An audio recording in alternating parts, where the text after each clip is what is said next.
Dear friends and neighbors, I want to start by wishing you a pleasant good morning and hope that this message finds you and your loved ones in the best of health.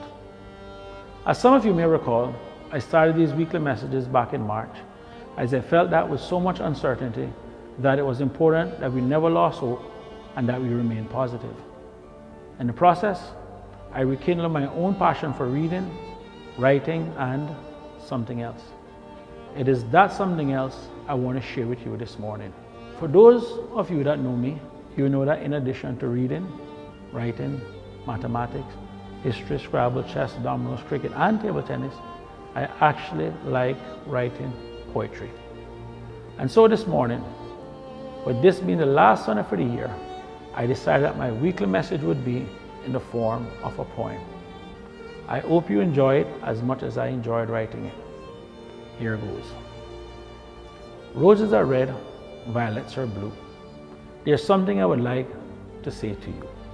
Actually, no, I'm just joking. The truth of the fact is, actually, that was how I used to start out when I was much, much younger. But as I've gotten older and everything else, I've kind of changed it up a little bit. So I'm actually going to do it for real now. So I hope you guys actually like it, and we're going to actually do it for real this time now. Okay? Let's go. Let's get into the zone. It's 2 days after Christmas, and the end of 2020 is near. I'm sure that we can all agree it was an interesting year. No one would have think it, and no one would have thought that this would be something not even Nostradamus saw. Don't get me wrong, 2020 didn't start this way. It was full of promise and hope on New Year's Day. We heard the rumblings about COVID here in Cayman, but it was all the way in China, in a place called Wuhan. But as January gave way to February, and February to March, that was when all the excitement started. The infection rate climbed, followed by flights being banned, and that was when the daily press briefings began. Kudos to New York Governor Andrew Cuomo. He set the stage for many to follow. We would watch him in the morning and listen to what he had to say, and by the afternoon, repeated them all day. We all got used to terms we never heard before, like flattening the curve, ICU beds, and so much more. Sadly, as it went on, more lives were lost. And then there was the economic cost. The airport was closed, no cruise ships called. And when the curfew hit, people started to bawl. Some couples got stuck with each other with nowhere to turn, but then they stuck it out when they realized they had pension money to burn.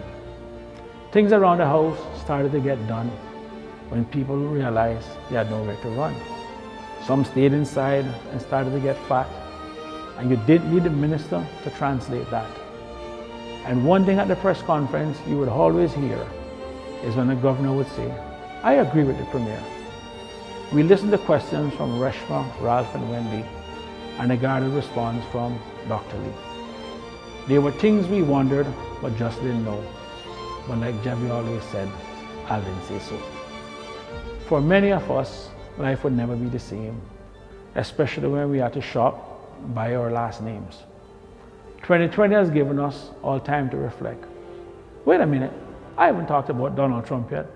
No, I have to go there. 2020 was also an election year. Team Biden and Harris took the cake as Americans chose a new head of state.